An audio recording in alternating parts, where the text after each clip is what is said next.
Hello everyone, मैं आप सभी का आर्यन वर्मा स्वागत करता हूं पढ़ाई घर यूट्यूब चैनल पे।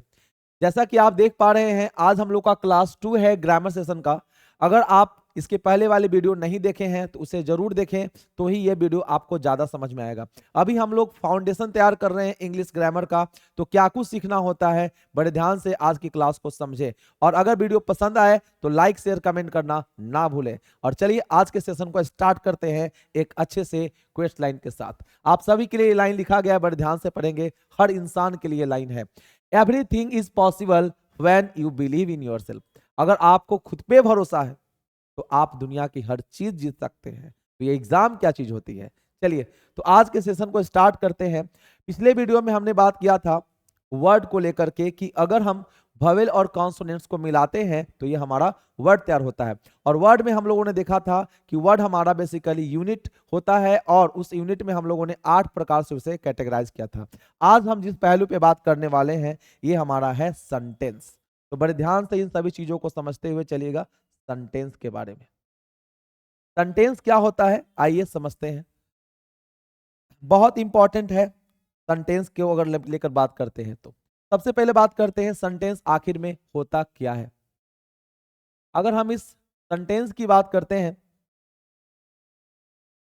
तो व्हाट इज सेंटेंस, आप सभी क्या बता पाएंगे सेंटेंस क्या होता है।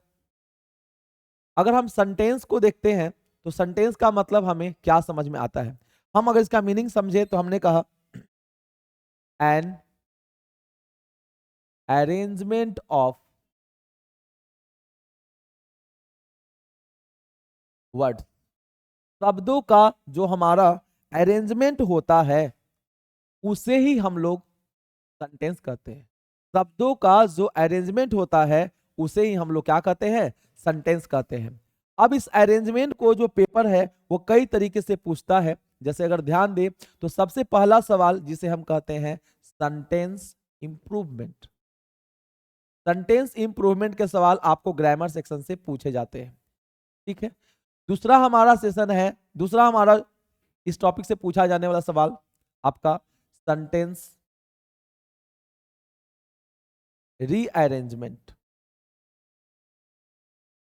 उसके बाद अगला हमारा है जिसको हम बोलते हैं कॉमन एरर्स। इसी को हम लोग स्पॉटिंग एरर के नाम से भी जानते हैं। क्लियर है। और भी देखिए उसके बाद हमारा इसी से रिलेटेड फिलर भी पूछा जाता है, क्योंकि अगर आपने गलत फिल किया है वर्ड, सेंस सही नहीं है तो हमारा मीनिंग भी गलत हो जाएगा। तो इन सभी चीज को अगर देखते हैं तो ये हमारा अरेंजमेंट है। इस अरेंजमेंट को हम जिस चैप्टर में पढ़ते हैं वो चैप्टर हमारा कहलाता है subject verb agreement. Subject verb agreement. Subject verb agreement जो होता है इसको हम लोग दूसरे नाम से भी जानते हैं, और सब्जेक्ट वर्ब हम इसे कॉनकॉर्ड भी कहते हैं। सब्जेक्ट वर्ब और क्या करते हैं, कॉनकॉर्ड कहते हैं। क्लियर है। चलिए और आगे बढ़ते हैं और ध्यान समझते हुए चलेंगे। तो ये हमारा सेंटेंस हो गया। अब सेंटेंस के हम अरेंजमेंट की तरह बात करते हैं तो कोई भी सेंटेंस का मीनिंग तब तक नहीं निकल पाएगा जब तक उसके वर्ड का प्रॉपर अरेंजमेंट नहीं हो। अगर हमारी अरेंजमेंट गड़बड़ हुई तो हमारा सेंटेंस भी एरर हो जाएगा। जैसे मैं आप सभी से कुछ करना चाहता हूं, अगर मैं 2-4 सेंटेंस आप सभी के लिए बताऊं तो आप बताइएगा सेंटेंस सही है या गलत है।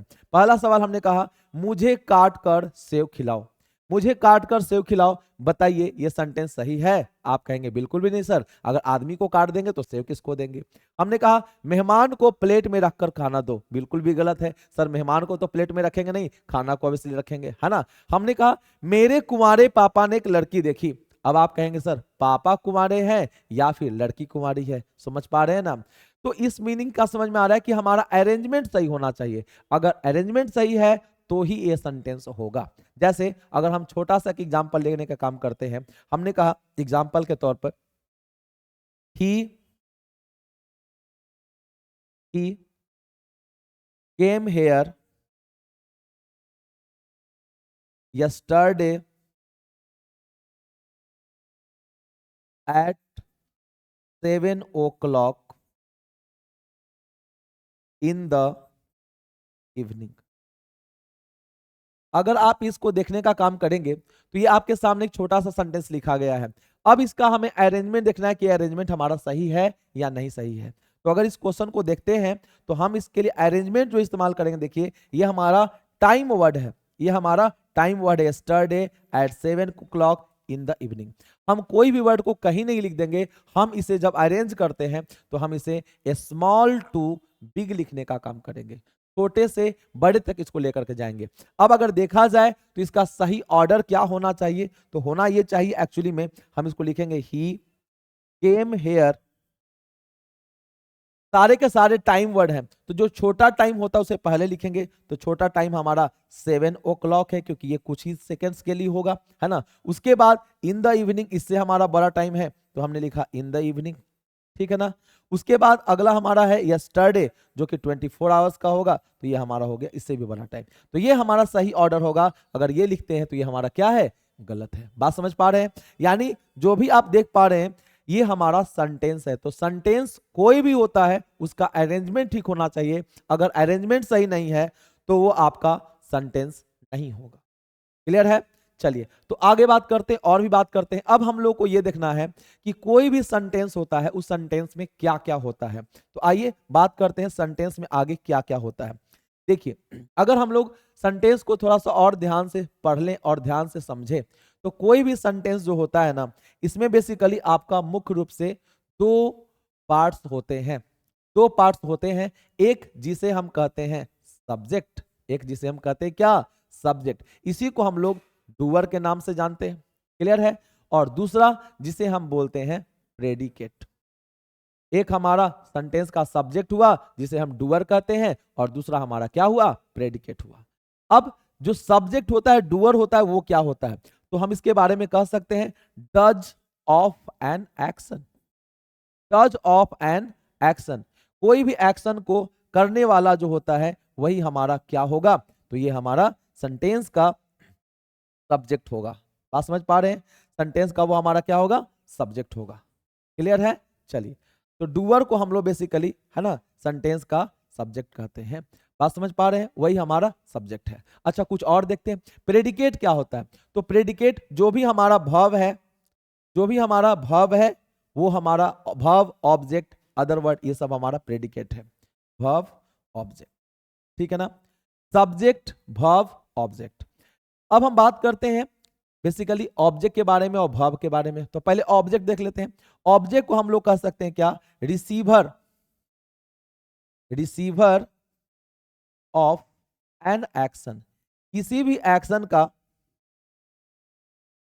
जो रिसीव करता है उसको हम बेसिकली क्या कहते हैं, ऑब्जेक्ट कहते हैं। जो एक्शन को रिसीव करेगा उसे हम लोग क्या कहेंगे, ऑब्जेक्ट कहेंगे। क्लियर है, तो अगर हम बात करते हैं इस ऑब्जेक्ट के लिए तो ये भी बेसिकली दो टाइप का होता है। ऑब्जेक्ट भी बेसिकली दो टाइप का होता है, एक जिसे हम कहते हैं डायरेक्ट ऑब्जेक्ट, और दूसरा जिसे हम कहने का काम करते हैं इनडायरेक्ट ऑब्जेक्ट। अब डायरेक्ट ऑब्जेक्ट क्या होता है, इनडायरेक्ट क्या ऑब्जेक्ट क्या होता है, इसको हम लोग सेंटेंस एनालिसिस पे समझेंगे। क्लियर है, चलिए और बात करते हैं, थोड़ा सा और गहराई से बात करते हैं। तो हमारा सब्जेक्ट क्या होता है, जो एक्शन करेगा वो हमारा सेंटेंस का सब्जेक्ट है, और जो रिसीव करेगा एक्शन को उसे हम लोग कहेंगे ऑब्जेक्ट। अब वर्ब क्या होता है, तो वर्ब के बारे में आपको बताया भी गया था कि जो हम एक्शन करते हैं, खाना पीना, हंसना खेलना, बोलना रोना, ये सब हमारा क्या है, वर्ब है। क्लियर है ना, तो ये वर्ब। अब वर्ब के बारे में थोड़ा सा और बेसिक नॉलेज ले लेते हैं तो हमारा ज्यादा सही रहेगा, ध्यान दीजिएगा। अगर हम वर्ब के बारे में बात करते हैं तो यहां देखिएगा वर्ब, अगर हम इस वर्ब को समझते हैं तो वर्ब बेसिकली दो टाइप का होता है। वर्ब बेसिकली दो टाइप का होता है, एक जिसे हम कहते हैं मेन वर्ब, एक जिसे हम कहते हैं क्या, मेन वर्ब, और इसी को हम लोग दूसरे नाम से भी जानते हैं और इसे हम लोग कहते हैं एक्शन वर्ब। मेन वर्ब या क्या, एक्शन वर्ब। क्लियर है, और जो हमारा ये दूसरा जो हमारा वर्ब होता है जिसे हम लोग कहते हैं एक्सुलियरी वर्ब, इसे हम लोग क्या कहेंगे, एक्सुलियरी वर्ब। बात समझ में आ रही है, इसी का दूसरा नाम आप सभी जानते हैं जिसे हम बोलते हैं हेल्पिंग वर्ब, या इसी का और भी हम नाम ले सकते हैं जिसे हम बोलते हैं असिस्टेंट वर्ब। क्या बोलते हैं, असिस्टेंट वर्ब। क्लियर है, फिर से समझ लेते हैं एक बार। हमने कहा सेंटेंस बेसिकली दो टाइप के होते हैं, एक सब्जेक्ट डूअर, दूसरा हमारा प्रेडिकेट है। डूअर वो होता है जो एक्शन का करने वाला होता है। प्रेडिकेट में जो भी अदर पार्ट बच गए वो सब हमारा प्रेडिकेट है, जैसे वर्ब और ऑब्जेक्ट। ऑब्जेक्ट का मतलब रिसीवर ऑफ एन एक्शन, कोई भी एक्शन को रिसीव करने वाला हमारा ऑब्जेक्ट होता है। तो हम वर्ब के बारे में बात कर रहे थे। वर्ब हमारा बेसिकली दो टाइप का होता है, एक मेन वर्ब और दूसरा हमारा ऑक्सिलरी वर्ब।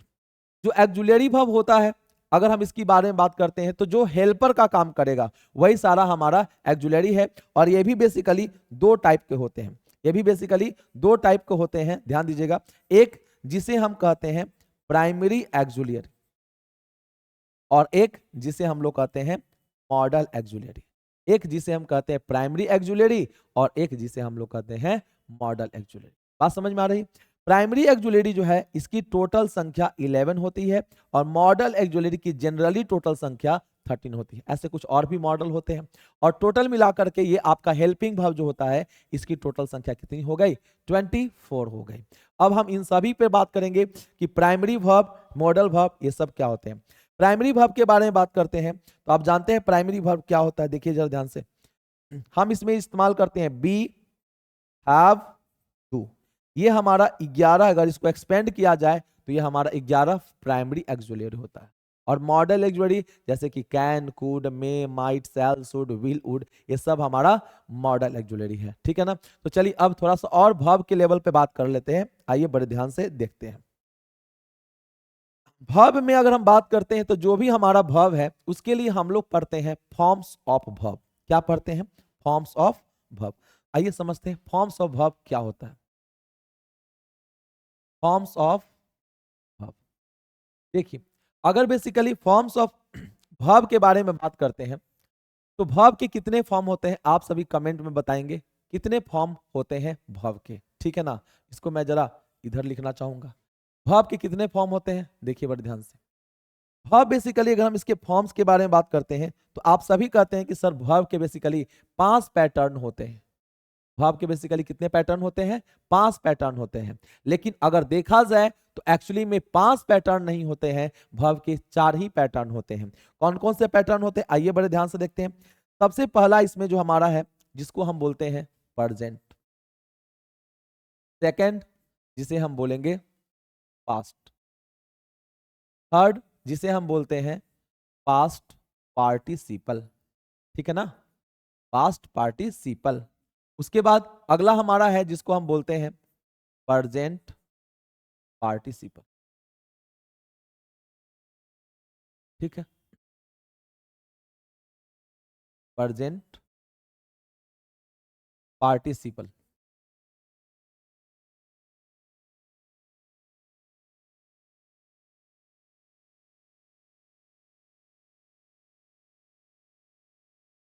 प्रेजेंट, पास्ट, उसके बाद पास्ट पार्टिसिपल और फिर आपका प्रेजेंट पार्टिसिपल। ये 4 हमारे फॉर्म्स ऑफ वर्ब होते हैं। अब आप कहेंगे सर कि बुक्स में तो आपको 5 ही लिखा हुआ नजर आता है तो आप 4 क्यों बता रहे हैं? एक्चुअली में होता है 5, सॉरी 4, लेकिन दिखाई देता है वो हमें 5 और जैसे दिखता है वैसे बताते हैं। प्रेजेंट में हम लोग V1 और V5 मेंशन करते हैं। पास्ट में हम लोग V2 मेंशन करते हैं। पास्ट पार्टिसिपल में थर्ड फॉर्म और प्रेजेंट पार्टिसिपल में V4, जिसका मतलब आप सभी जानते हैं V1 में सफिक्स कर देना। क्या कर देना? ING सफिक्स कर देना। तो ये हमारा 4 वर्ब के फॉर्म होते हैं। अब अगर आप इन दोनों के बारे में थोड़ा सा और गहराई से बात करना चाहते हैं तो देखिए बड़े ध्यान से क्या बातचीत है। अगर हम लोग इसके बारे में और भी बात करते हैं, है ना, तो क्या समझ में आता है? यहां देखिए बेसिकली जो V1 फॉर्म होता है, जो आपका V1 फॉर्म होता है ये हमारा प्लूरल है। वर्ब का सारे जो फॉर्म होते हैं इनिशियल फॉर्म वो सब हमारा क्या है? प्लूरल है। और V5 फॉर्म जो है ये हम बनाते हैं और V1 में हम ऐड करते हैं। क्या ऐड करेंगे? तो S और ES सफिक्स ऐड करते हैं, जिससे ये हमारा जो है बन जाता है क्या? तो ये हमारा हो जाता है सिंगुलर। क्या बन जाता है? सिंगुलर बन जाता है। और V1 हमारा क्या होता है? प्लूरल होता है। तो वर्ब के बेसिकली, है ना, आपका यहां देख सकते हैं 5 पैटर्न होते हैं, लेकिन एक्चुअली में वो होता है कितना? 4 ही होता है। और समझिए ध्यान से, यहां पर आपको एक नया वर्ड नजर आ रहा है, लिखा हुआ है, पढ़िए, पार्टिसिपल। तो पार्टिसिपल के बारे में थोड़ा सा ध्यान से बता देते हैं। पार्टिसिपल क्या होता है? बेसिकली अगर हम पार्टिसिपल की तरफ बात करते हैं तो पार्टिसिपल एक बेसिकली क्या है, तो ये एडजेक्टिव है। अगर मैं आपके सामने एक छोटा सा डायग्राम बनाऊं और अगर आपसे पूछूं कि चलिए बताइए, चलिए बताया जाए कि ये जो आपका लिखा गया है ना, ये एक लिखा गया है आपका एडजेक्टिव और ये लिख दिया गया है आपका वर्ब। आप हमें बताएं क्या इस डायग्राम को देखकर आपको क्या लग रहा है, क्या एडजेक्टिव वर्ब हो सकता है और क्या वर्ब एडजेक्टिव हो सकता है? तो आप कहेंगे सर कुछ जो एडजेक्टिव है, कुछ जो वर्ब है वो एडजेक्टिव हो सकता है और कुछ एडजेक्टिव वर्ब हो सकता है। अब कैसे होता है, बड़े ध्यान से देखिए। अगर वर्ब एडजेक्टिव का काम करे, यानी अगर कभी भी थर्ड फॉर्म अगर एडजेक्टिव का काम करता है तो है ना, वो हमारा आपका पार्टिसिपल कहलाएगा, और अगर बिफोर फॉर्म एडजेक्टिव का काम करेगा तो वो हमारा क्या कहलाएगा, एडजेक्टिव कहलाएगा। जैसे अब एग्जांपल देखते हैं, हमने कहा एन ओल्ड मैन। अगर यहां देखेंगे तो मैन जो है हमारा बेसिकली लिखा हुआ नाउन है और ये ओल्ड हमारा क्या हो गया, एडजेक्टिव हो गया। राइट, समझ में आ रही है बातचीत? चलिए अच्छा, अगर हम लोग इसके जगह पर हमने लिख दिया अ डांसिंग कार, हमने क्या लिख दिया, डांसिंग कार, ठीक है ना।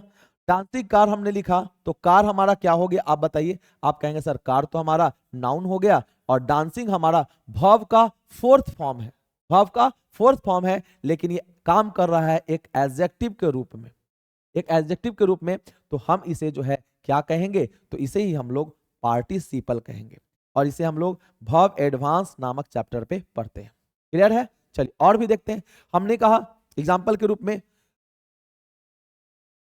A broken chair, a broken chair. अगर आप इसको देखेंगे तो बताइए, आप देख सकते हैं यहां पर चेयर हमारा क्या है, तो चेयर हमारा नाउन हो गया और ब्रोकन क्या हो गया, ये वर्ब का थर्ड फॉर्म है जो काम कर रहा है एक एडजेक्टिव की तरह, तो इसे हम लोग पार्टिसिपल कहेंगे। समझ पा रहे हैं आप लोग, है ना? इन सभी वीडियोस को बहुत ध्यान से देखिए, आपको बहुत अच्छा लेवल पर आप पहुंच जाएंगे बस थोड़े ही दिनों में। बस आप हमारे साथ जुड़कर चले हमारे पढ़ाई घर यूट्यूब चैनल पे। और वीडियो समझ में आ रहा है तो लाइक शेयर कमेंट करना नहीं भूले और अपने दोस्तों को जरूर से जरूर शेयर करते हुए चले। बात समझ में आ रही है? यानी पार्टिसिपल क्या होता है, तो एक्चुअली में वर्ब के ये फॉर्म होते हैं। वर्ब के फॉर्म के बारे में हम लोगों ने जान लिया। अब इसको जरा सा हटा देते हैं और हम लोग आगे समझने का काम करते हैं। फॉर्म्स ऑफ वर्ब में जो हमने अभी देखा है, फॉर्म्स ऑफ वर्ब में जो हमने देखा है, इसके ऊपर अगर हम बात करते हैं तो क्या समझ में आता है, बड़े ध्यान से देखिएगा। फॉर्म्स ऑफ वर्ब में हमने जो इस्तेमाल किया है यहाँ पर, वो बेसिकली अभी प्राइमरी वर्ब के बारे में बात करेंगे। तो हमने कहा यहाँ पर V1, V2, V3, V4 और आपका V5। क्लियर है? चलिए, तो सबसे पहले बात करते हैं जो हमारा प्राइमरी एक्जुलरी है ना, उसके बारे में। और प्राइमरी एक्जुलरी हमारा क्या है, सबसे पहले बात करते हैं बी। बी जो हमारा प्राइमरी एक्जुलरी है, इसके ऊपर हम थोड़ा सा ध्यान दे करके चलते हैं तो क्या समझ में आता है। देखिए, बी का अगर फॉर्म आप सभी से पूछा जाए तो बताइए आप सभी क्या बताएंगे? तो आप कहेंगे सर बी का जो फॉर्म होता है उसमें सबसे पहला फॉर्म जो हम मेंशन करते हैं वो है आपका R M P. Second form जो होता है वाज वर। थर्ड फॉर्म आपका बीन होता है। फोर्थ फॉर्म आपका बीइंग होता है और पांचवा फॉर्म आपका इज होता है। ठीक है, ये आपका बी का फॉर्म है। जिसको भी बी का फॉर्म पता नहीं है उसे वॉयस नहीं बन पाएगा, और अगर वॉयस में स्मार्टनेस चाहिए तो आपको बी का फॉर्म जरूर से जरूर बनाना होगा, याद रहना होगा। ठीक है ना? चलिए, इसी तरह से अगला हमारा है जिसको हम बोलते हैं हैव फॉर्म। अगला हमारा है जिसको हम क्या बोलेंगे, हैव फॉर्म। हैव, ठीक है ना? Have form. हैव का क्या फॉर्म होता है, आप सभी बता सकते हैं क्या? देखिए, हैव के अगर फॉर्म की बात करते हैं तो इसमें हमारा सबसे पहला जो फॉर्म होता है जिसको हम बोलने का काम करते हैं हैव ही। सेकेंड फॉर्म हमारा हैड होता है। थर्ड फॉर्म भी हमारा हैड ही होता है। फोर्थ फॉर्म हम लोग हैविंग लिखते हैं और पांचवा फॉर्म हम लोग हैज लिखते हैं। क्लियर है? चलिए और भी देखिए बड़े ध्यान से, और भी बात करते हैं। अगला हमारा है जिसको हम बोलते हैं, इसको है ना, थोड़ा सा ध्यान से लिख दो, ठीक है, हैव, हैड, हैड, हैविंग और आपका हैज। ठीक है जी। चलिए अगला हमारा है, नेक्स्ट जो फॉर्म है उसके ऊपर बात करते हैं। अगला जो हमारा फॉर्म है ये हमारा है डू। अगला फॉर्म क्या है? डू फॉर्म है। डू के अगर फॉर्म की ओर बात करते हैं तो डू का फर्स्ट फॉर्म जो होता है वो क्या होता है, देखिए बार ध्यान से। फर्स्ट फॉर्म डू का डू ही होता है। सेकेंड फॉर्म हम लोग डीड इस्तेमाल करते हैं। थर्ड फॉर्म हम लोग डन इस्तेमाल करेंगे। उसके बाद आपका डूइंग हो जाएगा और फिर हम लोग लिखने का काम करते हैं। तो ये हमारे प्राइमरी एक्जुलरी है। ये हमारे क्या है? तो ये सारे के सारे हमारे प्राइमरी एक्जुलरी। अब आप कहते हैं सर प्राइमरी एक्जुलरी की संख्या तो 11 होती है, तो यहाँ 11 कौन कौन से प्राइमरी एक्जुलरी है इसके बारे में जान लेते हैं।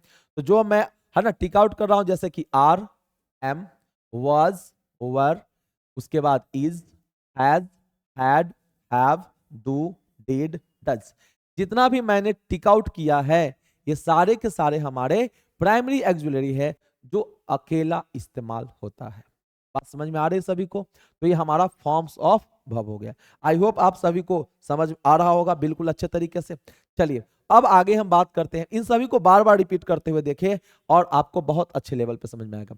तो हम लोगों ने देखा, अभी जो भी देखा है ये हमारा सेंटेंस है ना। सेंटेंस क्या होता है? सेंटेंस क्या होता है? सेंटेंस एक अरेंजमेंट होता है और इसमें हमने सारा का सारा कुछ देखा। उसके बाद सेंटेंस में क्या क्या चीजें होती है हम लोगों ने ये भी देख लिया। ठीक है ना। अब हम लोगों ने ये वर्ब का एक बेसिक हिस्सा भी कर लिया। अब हम चलते हैं आगे, अगले देखते हैं अगला क्या है हमारा। ठीक है ना। अब हम लोग थोड़ा सा सेंटेंस एनालिसिस पे काम करेंगे। सेंटेंस के एनालिसिस पे काम करेंगे कि सेंटेंस का आखिर अगर आपके सामने एक लंबा चौड़ा सेंटेंस दिया हो तो हम उसको कैसे एनालिसिस करेंगे। तो हम लोग यहां देखते हैं सेंटेंस एनालिसिस में क्या क्या बातचीत है। सेंटेंस एनालिसिस, ध्यान दीजिए सेंटेंस एनालिसिस क्या होता है और इसके ऊपर थोड़ा सा अगर गहराई से बात किया जाए तो काफी अच्छा लेवल समझ में आएगा। बड़े ध्यान से देखिए, हम इस सारे क्वेश्चन के सेगमेंट को समझने का काम करेंगे। जैसे आपके सामने जो लिखा हुआ है पहला सवाल, कमलेश इंजॉयज, यहाँ बेसिकली इंजॉयज होगा, मिस्टेक हो गया टाइपिंग है ना, द पार्टी। अगर आपसे पूछा जाए कि चलिए बताइए कमलेश क्या है, तो सर आप कहेंगे कमलेश सेंटेंस का सब्जेक्ट है, राइट। और इंजॉय क्या हो गया, तो इंजॉय हमारा वर्ब हो गया। और द पार्टी क्या हो गई, तो पार्टी हमारी ऑब्जेक्ट हो गई। सब्जेक्ट, वर्ब और ऑब्जेक्ट, क्लियर है। आइए अगला हमारा है माधुरी द बेस्ट एक्ट्रेस। अगर पूछा जाए ये माधुरी क्या है और ये द बेस्ट एक्ट्रेस क्या है, तो देखिए बेसिकली माधुरी जो है सेंटेंस का सब्जेक्ट है और जो द बेस्ट एक्ट्रेस है इसके बारे में समझते हैं। कभी कभी क्या होता है कि हम लोग सब्जेक्ट के इंफॉर्मेशन को है ना देखते हैं तो उसका कुछ एडिशनल चीज नजर आता है। याद रखिएगा जब कभी भी सब्जेक्ट के साथ कुछ एडिशनल टर्म नजर आते हैं, एडिशनल पार्ट नजर आता है, तो ये जो एडिशनल पार्ट होता है इसे हम लोग कहते हैं एट्रीब्यूट। क्या कहेंगे? एट्रीब्यूट, जो सब्जेक्ट को ही बताता है, यानी ये हमारा क्या हो गया, तो इसे हम लोग एट्रीब्यूट कहेंगे।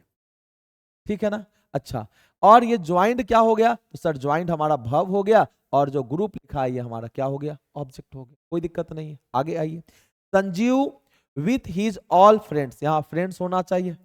संजीव हमारा क्या है, सेंटेंस का सब्जेक्ट है और विथ के बाद जो लिखा हुआ टर्म आप देख पा रहे हैं, तो विथ तो हमारा है ना, ये भी एक वर्ड है, लेकिन ये जो यहां से यहां तक आप देख पा रहे हैं, अगर जब कभी भी सब्जेक्ट के साथ के बाद प्रेपोजिशन लिखा हुआ नजर आता है तो प्रेपोजिशन के ठीक बाद जो होता है ना, जो भी हमारा हिस्सा होता है उसे हम लोग पार्टिटिव कहते हैं। पार्टिटिव, पार्टिटिव कहेंगे, ये इसी का हिस्सा है, तो इसे हमने क्या कह दिया, पार्टिटिव। ठीक है। और कैन हमारा वर्ब हो गया, सोल्व्ड हमारा मेन वर्ब हो गया और रीडल हमारा ऑब्जेक्ट हो गया। समझ पा रहे हैं? क्लियर है। आगे देखिए, सी गेव मी 10,000 रुपीज, तो सी हमारा सेंटेंस का सब्जेक्ट है, गेव हमारा वर्ब मेन वर्ब है। अब यहां देखिए मी और 10,000 रुपीज, मी और 10,000 रुपीज को ध्यान से देखिए। अब इसमें दो ऑब्जेक्ट है, अब इसमें क्या है, दो ऑब्जेक्ट है। एक मी हमारा ऑब्जेक्ट है और दूसरा हमारा 1000 ऑब्जेक्ट है। ठीक है ना। तो इसको भी बड़े ध्यान से देख लेते हैं अच्छे से। आइए समझिए, बेसिकली होता क्या है, थोड़ा सा ध्यान से देखा जाए तो कोई भी सेंटेंस में जो ऑब्जेक्ट होता है, कोई भी सेंटेंस में जो बेसिकली ऑब्जेक्ट होता है, वो ऑब्जेक्ट हमारा दो टाइप का होता है। एक जिसे हम कहते हैं डायरेक्ट ऑब्जेक्ट और एक जिसे हम कहते हैं इनडायरेक्ट ऑब्जेक्ट। डायरेक्ट ऑब्जेक्ट क्या होता है? ऐसा ऑब्जेक्ट जो कंपल्सरी हो, जो हमारा क्या है, कंपल्सरी है, उसे हम कहेंगे डायरेक्ट, और जो हमारा कंपल्सरी नहीं है उसे हम क्या कहेंगे, इनडायरेक्ट। जैसे अगर इस क्वेश्चन में देखा जाए, सी गेव मी 10,000 रुपीज, अगर थोड़ी देर के लिए इस 10,000 रुपीज को हटा दिया जाए तो मीनिंग निकल रहा, सी गेव मी, उसने मुझे दिया। क्या दिया भाई, पता ही नहीं है, यानी ये हमारा कैसा है, तो ये कंपल्सरी है ना, नहीं है। लेकिन अगर मी को हटाकर तब पढ़ा जाए तो हम कहेंगे सी गेव मी, सी गेव 10,000 रुपीज, यानी ये कंप्लीट मीनिंग दे रहा है। तो ये भी ऑब्जेक्ट, ये भी ऑब्जेक्ट, और इसे हम कहेंगे डायरेक्ट ऑब्जेक्ट और इसे हम कहेंगे इनडायरेक्ट ऑब्जेक्ट। समझ पा रहे हैं, डायरेक्ट और इनडायरेक्ट। उसे they offered me an ice cream, offered हमारा वर्ब हो गया, ये हमारा सब्जेक्ट है, मी और एन आइसक्रीम ऑब्जेक्ट है, और ये हमारा इनडायरेक्ट ऑब्जेक्ट और ये हमारा डायरेक्ट ऑब्जेक्ट। क्लियर है? चलिए अगला है हीना सीम्स हैप्पी। हीना हमारा सेंटेंस का सब्जेक्ट, ये सीम्स अपने आप में वर्ब, और ये हैप्पी क्या है, तो हैप्पी जो है सेंटेंस के हीना के बारे में बता रही, और ये बेसिकली होता क्या है, इसको बड़े ध्यान से देख।